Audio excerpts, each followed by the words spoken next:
Hello and welcome to Ethics and Moral Problems. My name is Dr. Stephen Bujno.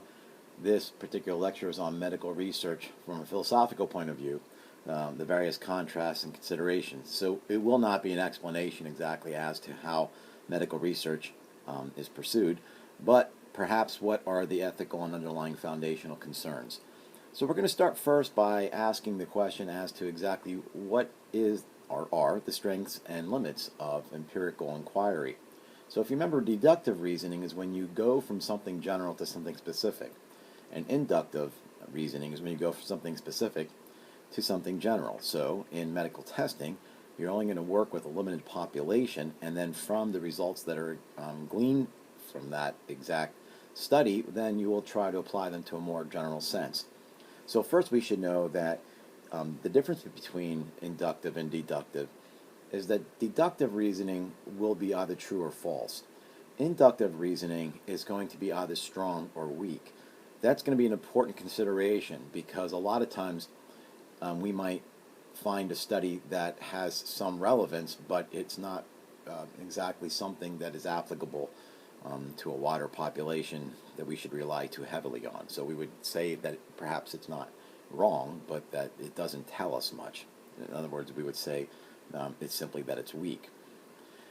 But the inductive process is a very strong way to try to justify claims that we will have about knowledge, as opposed to like in a pharmaceutical study, we have this particular vaccination and how effective is it.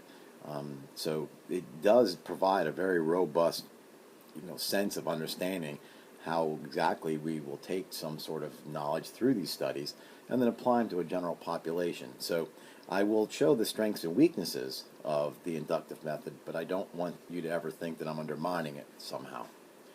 Some of the strengths is, first of all, it's not theoretical. It's based on experience in the real world. So this is what it does. It's not, this is what we hope it does. After the findings, one can say something with a degree of confidence as to how it'll do exactly what was anticipated.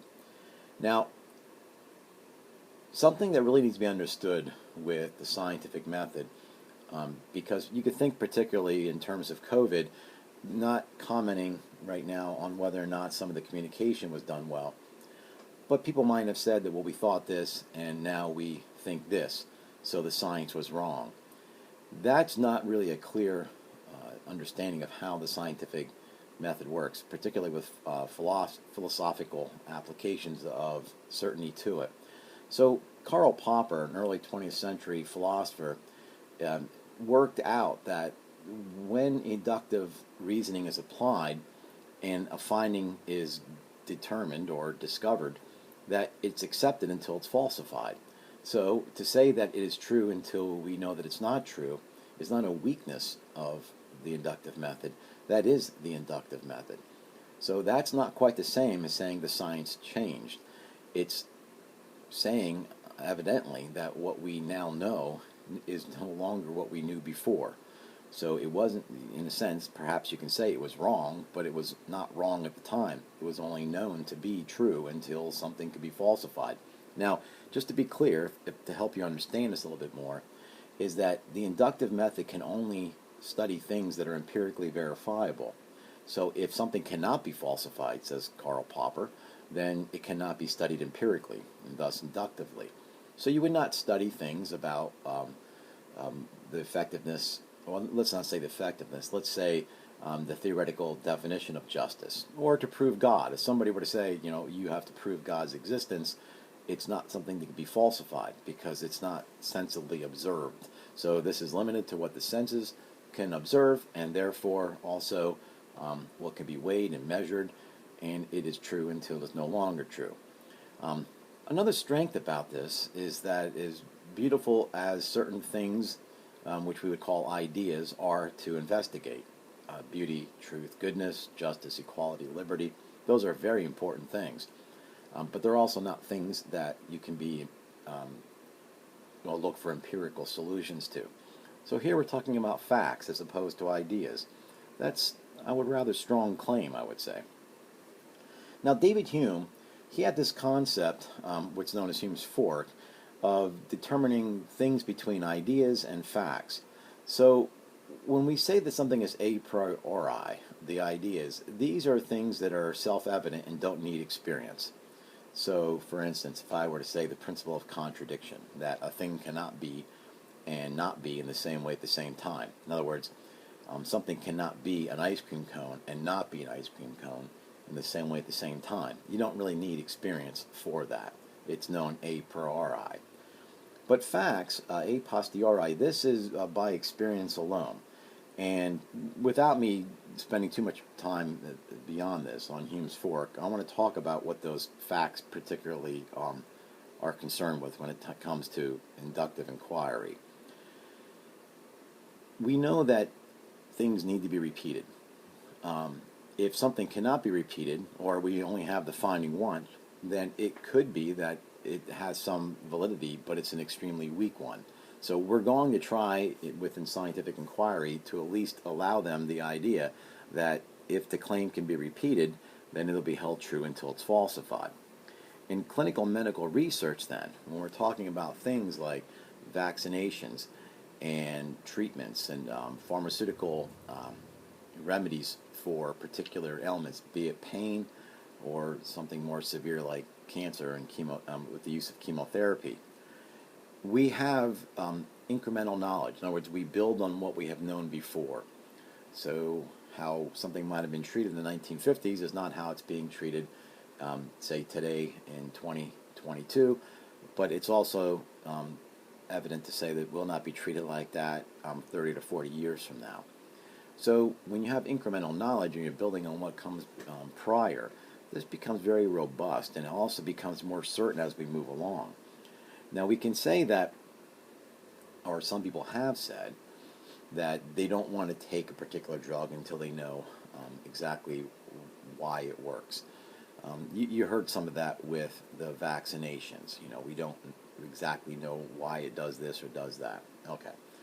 I'm not trying to speak particularly about COVID or anything else, but I want to say something about this.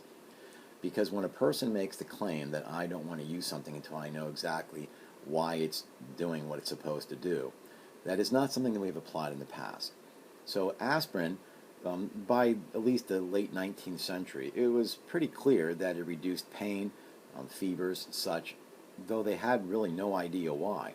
So if they did studies, they knew that people that took aspirin reported having a reduction in both pain and or fevers, depending on their pathology. It wasn't until the 1970s until they really determined exactly how aspirin worked. So nobody would have waited until 1970 until they found out exactly how it worked, even when they knew for a century prior that it did work. The same thing, say, with a person with multiple sclerosis that takes an interferon injection. They're not entirely sure why it works. They know that it boosts the immune system, so there's ideas behind it, but there's not clear evidence as to we do this, and because of that, it does this. They just know that the effect follows from the cause. So it's something to at least keep in the back of your mind. Now, I've already mentioned that when we're talking about scientific research, it's not necessarily true to say that it is either true or false, because with inductive knowledge and reasoning, we're talking about references that are strong or weak. So we could have knowledge about something, and perhaps it is not enough that gives us confidence that this will work in the way that we want. That we would simply say that it's weak. Just to keep in the back of your mind as we start to talk about various effectivenesses of pharmaceutical and trials and such. I want to say something about judgment. Remember, a judgment is when you can say clearly that, you know, this pharmaceutical approach offers this benefit, okay? Now, we've already had at least a little bit of reasoning and thus logic. So we have to know the difference between how truth exists within the various forms of judgment. So if we're going to say like a proposition, this vaccination does this, what we are saying is whatever truth value exists within that proposition, the proposition itself can bear the truth value. If then we start to talk about whether or not we agree with it, we're almost in the case of a psychological attitude. So our attitude towards whatever claim that we're making about a vaccination or a clinical study, we would say that the truth value is held by the attitude that we have towards it. Maybe it's not exactly correct to say, but you might hear this as I agree. Okay. In reality, we would have to say that the state of affairs. Now you notice that in philosophical logic, the term fact is not often used. It's preferable to use state of affairs. This makes it true or not. So if we were to say that the door is open, if the door is truly open, that's the state of affairs. My attitude towards it, whether or not I agree that it's open or not, depending on how I can validate it, that would be the truth value that holds that state of affairs. And just the fact that I would present this to you, the door is open, that's a proposition that just bears the truth. Now, I know that might sound a little convoluted to you, but I'm just trying to determine that there's a distinction between our psychological attitude, or we would say assent to the actual state of affairs, and the state of affairs itself, which some people would simply interpret as facts. All right, so we can hear it that way. It's just that it's preferable to say state of affairs. So when we talk about clinical trials and research, they're testing the safety of particular treatments, and they're also trying to test the effectiveness of it. The goals have to be for either some diagnostic aspect or the prevention of particular disease or pathology. Animal testing, though there are ethical means that are necessary in order to bring animals into testing, well, let's say animal testing and trials, if somebody were totally opposed to this, we'd have to ask, well then, would it be more ethical simply to start on humans? Now maybe somebody would say yes, because humans can say yes or no. But as you're going to see, it's not always easy to know exactly what a person is saying is yes to when you enter into a clinical trial, nor the effects that are coming from that. So if we were to no longer use animal testing as a prelude to human trials, we might find ourselves into some deeper ethical issues, dilemmas. Perhaps, makeup testing and such, a person might have some ethical, reason to say, I don't think it's worth, harming the animals for that. I mean, I'm not telling you what to think, but that's up to you. But if we're talking about, vaccinations or chemotherapy or something else, if it could be done on animals first, because, mice do share quite a bit of DNA with the human person. I'm not sure exactly, could probably be as high as 90-some%. Anyway, human studies then are always going to have to go through FDA approval. So this protects the individual who's entering to the human study from, there's going to be guidelines that it's at least going to have some safety concerns and to not allow the person to be utilized simply as a means to an end. So when you talk about FDA approval, there's, 4 basic stages. And the numbers of people that are involved in this increase. So in phase 1, it may not be very many people, a few dozen or such, and all they're doing at this point is testing the safety of the pharmaceutical or the prevention method for whatever it is that they're studying, and the effects and also some dosage levels. And by the time they get to phase 2, they'll have a larger group, and now they're trying to get a better idea of the effectiveness, and again, including the effects and the safety of the pharmaceutical study. By the time you get to phase 3, now you're studying larger populations, and you're really trying to hone in on the dosage. And you're at this point, too, there's a lot of comparisons either to previous treatments or other methods that could be used in order to make this, or whatever it is you're trying to overcome. Let's just leave it at that. So in other words, if the study shows that it doesn't really do anything more than present-day treatments, then at this point it may not seem worthwhile to proceed. By the time you get to phase 4, you have a very large, diverse population, and this is where you're going to have to at least keep in the back of your mind that a lot of the side effects that we hear about start to reveal themselves. So even if there's approval at phase 3, as it moves into phase 4 and such, if we do hear that there are some side effects that could be scary, right? We hear like maybe 3 or 4 people have developed blood clots because of this, or even if we say, dozens of people have developed blood clots. We have to keep in mind that at this point now we have tens of thousands and such of people who are part of the study and who are being tracked, and it's probably not fair for us to think that there will not be anomalies in terms of adverse effects that are going to show up. But overall, the effectiveness still can be safe. So let me talk a little bit more about that. And I guess I can talk about this particularly with COVID. Some people had made the claim that because of the swiftness of the release of the vaccination, that some of the FDA approval steps were stepped over. Okay, so they didn't really need to use animal testing because there was at least some knowledge as to exactly what this vaccination entailed.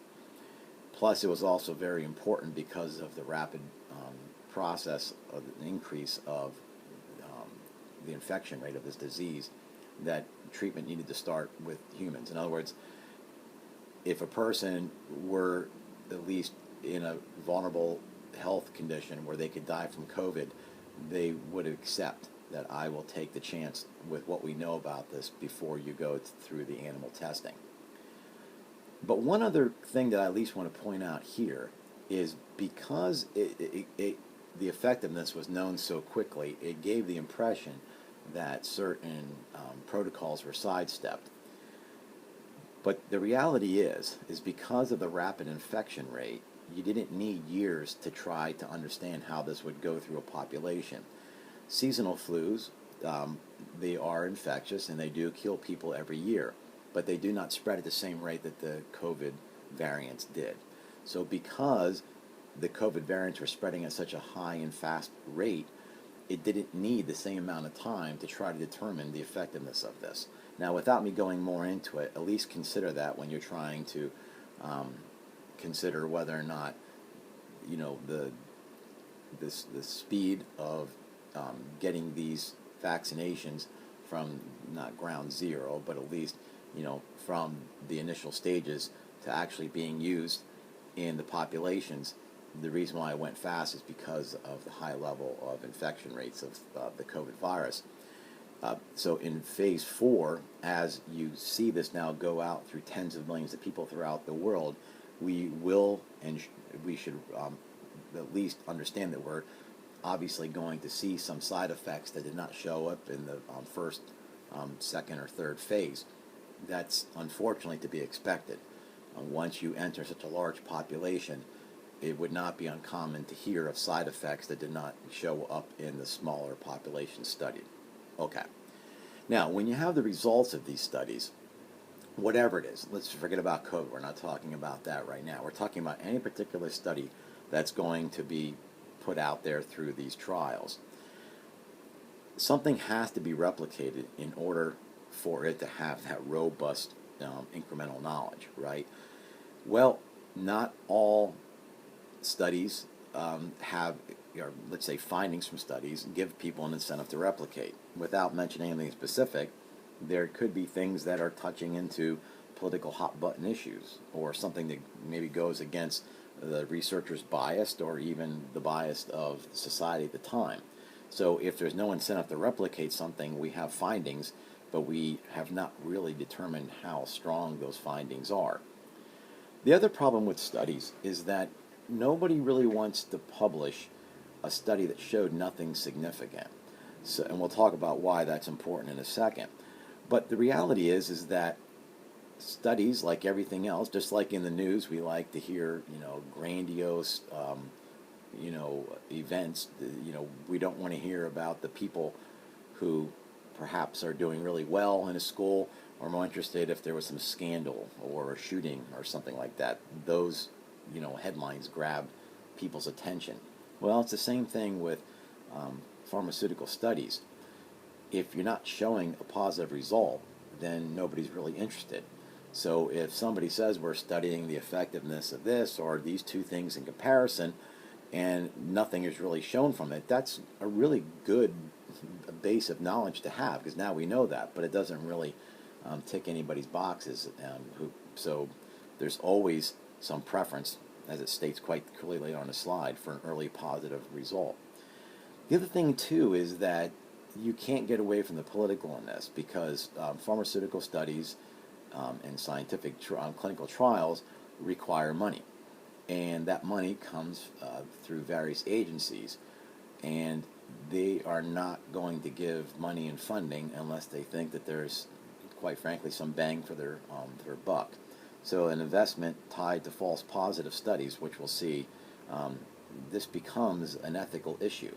In other words, it's not that somebody has just simply lied or pursued a particular goal in the pharmaceutical studies that wasn't ethical, but that the claim they're making is not as strong as they think. So let me just real briefly say about this, and this is not to be a knock on scientific studies, but it is an ethical concern.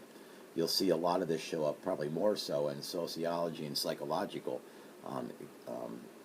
clinical trials and such, but it's also there in what we call the so-called harder sciences. So if you're familiar with p-values, this is how they measure the statistical data that they were receiving.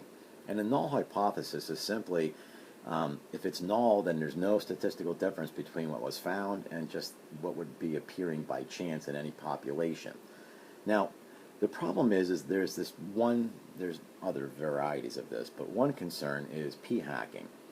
So what happens is you have these values, right, between 1 and 0, and you're trying to determine whether or not this thing is from the study or whether it's just showing up randomly and you can account for it by other means.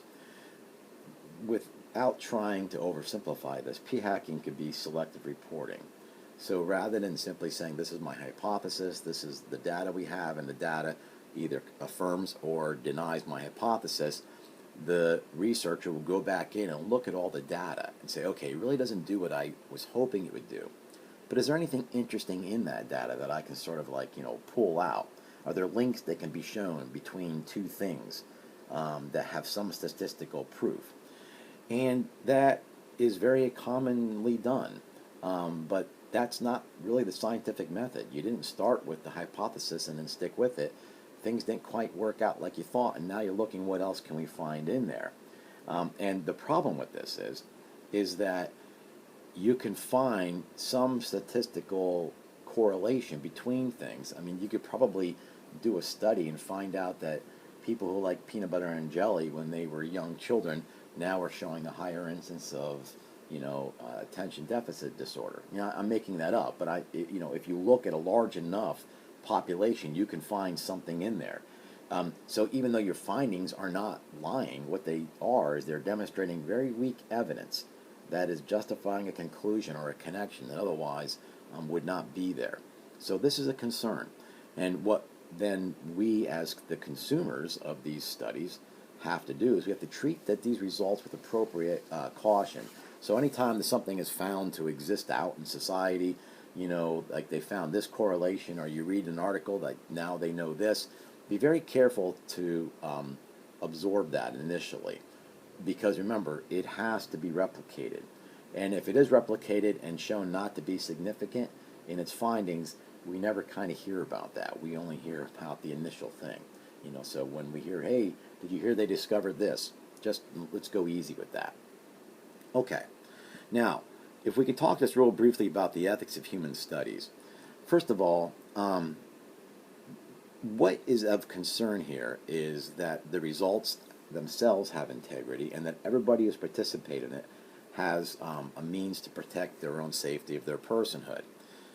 So people that would enter into these studies can come from various populations. It could be that they are being treated, but the treatment they're giving has not been found to be effective, so they're trying something else.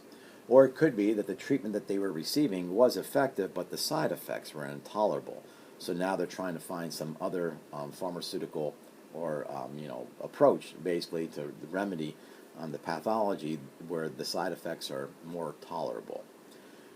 Other times people simply may not have the disease themselves that are looking for some remedy, but they simply want to be part of a scientific community that advances these altruistic, so their participation is just altruistic. They're there because they simply want to help as things go.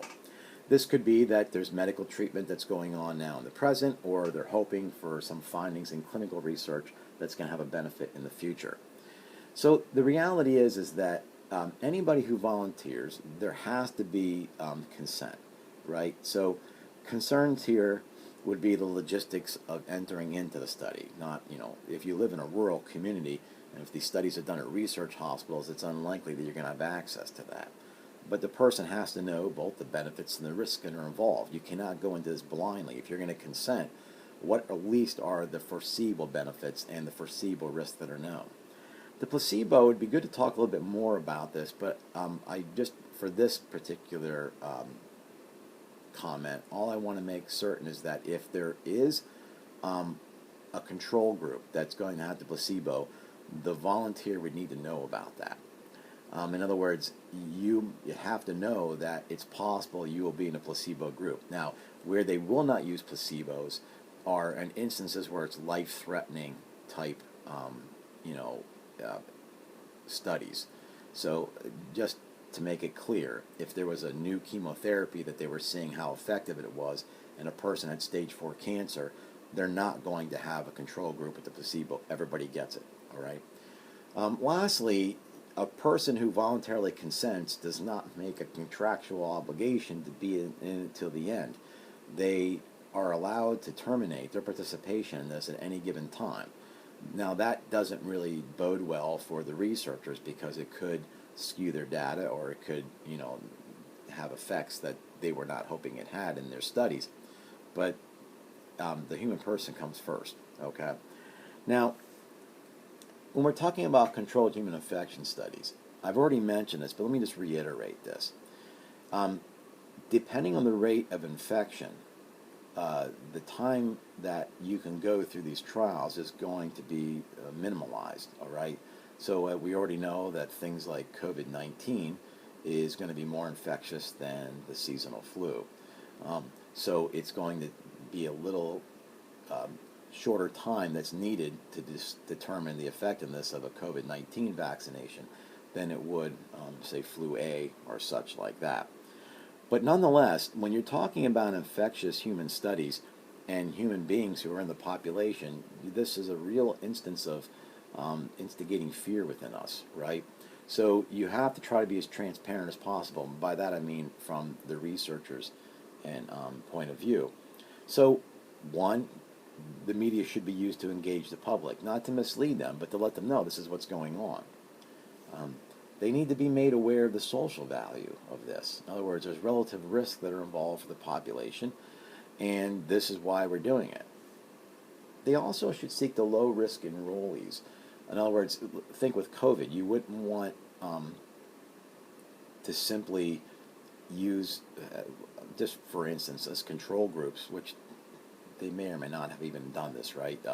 But you wouldn't want to use as any control group somebody who's really in desperate need of this because of them being in a high-risk category. I'm just going to leave it there. The COVID in prior is not a good example, but nonetheless. The last thing is compensation, is that people can be compensated for entering into these studies, and that can be an incentive. Or maybe I should just back up real quick and make the point a little bit clearer on the low-risk enrollees. If you're trying, maybe it's best if we don't think about COVID. If you're trying to put together a pharmaceutical study and you're looking for people to enter into it, people who are in very good health think, well, why not? I'm in pretty good health. I can't see how it would hurt me trying to get into this, even if I got the placebo. The problem is that you don't want the people entering your study to all be the low-risk individuals, because that's not obviously applicable to the population of the United States or the world or such, right? So that's the concern there. And then compensation, is that a motive for them coming in? So there's always going to be competing principles that are involved, right? So let's go back and talk about what ethic we apply here. If we have utilitarian goals, where the greatest good for the greatest number of people, that could leave out vulnerable populations. If we're looking at, say, principalism, non-maleficence and beneficence and justice and autonomy, sometimes they almost always compete with each other. If we're looking at the researchers who are going to have a very deep internal goods, right, so they have a virtuous upbringing to what they are doing here, be it the researcher or the participant, That's not always an easy way to identify, right? If we're looking at Rawls and his justice and fairness, we're going to have to critique again, can we get everybody behind, um, this, or back into this original position? Where, because that would be ideal, wouldn't it not, if we could have individuals who could never ferret out what their advantages and disadvantages were. So nonetheless, there has to be some ethic applied to this, and I just want to bring that up. The last thing here is that um, every time there's a study, we're going to ask, are there proportionate considerations that are being utilized here to determine the ethical evaluation of whatever it is that we're looking at. If you're looking into, like, say, germline editing, some things have to be concerned is that what constitutes a disease and a disability? Do we edit out anything that would, say, stop a person from being deaf or low IQ, or whatever disability that you want to come up with? Because anytime that a disability is identified, and then if it's identified in the negative sense, and then that disability or disease is tried to be eradicated through germline editing, would that not just simply exasperate the stigma of those people who are living with that? In other words, if we don't want any children born with Down syndrome, are we not simply having some sort of judgment placed on those who are alive with Down syndrome? We can say, well, we understand they're alive, but we won't want somebody coming into the world like that, but we're not quite so, how do you want to say, disentangled from our view on what we would desire as criteria in a better individual, and then applying that to people who are living that already have that particular disability. Are we able to isolate ourselves from making a judgment there, even if it's subconscious? Okay. Same thing with stem cells. If I had more time, we would talk about how they are harvested, whether they come from embryonic stem cells, or whether or not they come from, say, skins or umbilical cords. And with the embryonic stem cells, it's at least theoretical that they can be turned into any particular cells, and the other cells cannot. But there's been more advances that came from non-embryonic stem cells than embryos. So anyway, and then cloning. What would be the benefits of cloning? Well, organ donation, for one. Other understandings of, there's always going to be some sort of serendipitous learning that comes from these things that we didn't quite anticipate in the beginning. So all these things, we have to determine at what point do we step out of these things. In other words, what I'm really getting at here, what I'm driving at, is how do we, as ethical people, say that's the line that I refuse to cross? So what we're going to look at here is the idea that every goal that any study has, it always has to be geared towards and determined in view of what constitutes the human person. If it goes against the goals or the goods of the human person, then even if it's a good goal, it's not ethical to pursue it. We've learned from this in the past. So we can make a really long list on studies that have been entirely unethical, but yet we learned stuff from them through the Holocaust and Nazi research. There's quite a bit that's now known about hypothermia. As horrible it is to think that they allowed living people to freeze to death so they could study this, or the effects of DDT, or the effects of asbestos on respiratory and lung issues.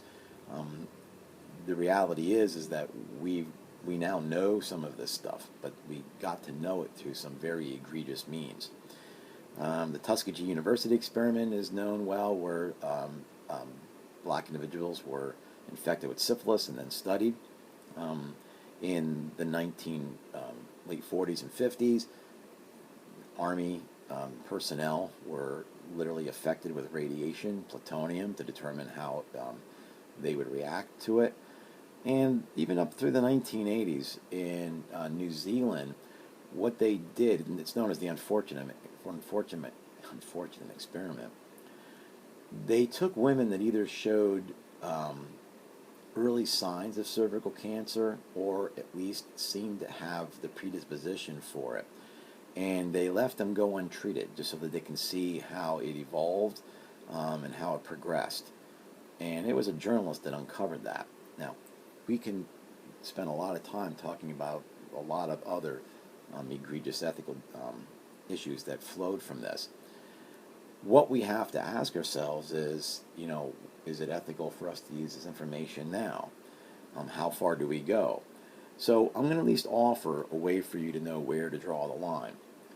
If you're going to call these unethical things evil, I'm not going to walk through this in any length, and I'm not going to give you an example here, but I will at least will say this. If a person agrees with everything that's being done, and as a researcher, a physician, you name it, we would say that they formally cooperate. Okay, these are like two of the causes that come from Aristotle. There's the formal and material. There's also the final and the efficient, but the formal and the material are kind of like, if you want to think of it this way, the body and the soul. The body would be the material, and the soul would be the formal. So if the soul's in it, right? Now, it's not quite that same analogy, but those are the formal material aspects of the human person. Here, with cooperation with evil, the formal would just basically be that, you intend it. If you're doing it for its own sake, look, I think this research is good, and I don't care if it offends people, then that would be known as explicit formal cooperation with evil. You start from the bottom and work up. If you're doing it, but perhaps you're in that particular research program because, you need the job, I need the health insurance, I still go with it, but I'm not doing it for its own sake, I'm doing it for some other good, then you would call that cooperation, implicit formal cooperation with evil. Now, if you do not intend or concur, now you're in the material, because the stuff is still there that makes this cooperation with the illicit means necessary. So if what you're doing is essential, there's something that's very needed. You're assisting, say you were assisting during one of these egregious ethical deviations, then we'd call that immediate material cooperation with evil. If it wasn't essential, but it still has a direct influence on it, then you would say that's proximate immediate material cooperation with evil. Now, there are instances when a person's involvement, because we all have to cooperate with evil. If you buy a particular product that comes from a region of the world where very unethical labor practices are used, just the fact that we're buying it, in a sense, we're supporting it. What we're trying to say here is it remote? If it is remote, in other words, it doesn't have any direct influence. If I were to stop it now, nothing would change. I don't intend or concur, and nothing I'm doing is really ordered towards whatever it is that I'm calling unethical. Then we would say that is remote immediate material cooperation with evil, and that is ethical. So I'll leave it there. I can give a lot of different examples, but I'd rather not, with having the opportunity to expand on them a little bit. All I want to end is with this, is that what is under consideration, both with the ethics of human studies and our understanding of the clinical trials and research, is we always have to be very concerned about the vulnerable populations, because you can see in the 1940s, it were any of those that the Nazi regime deemed non-persons. With the Tuskegee, it was blacks who didn't have any power to overcome what they did, servicemen in the plutonium trials, or people that were unaware that they were actually, progressing through cervical cancer. It's always going to be the vulnerable populations that take the brunt of this. We also have to be very concerned that the technology that's being applied here, how does it present itself to the future society? Because in some ways, we can affect the future in the present.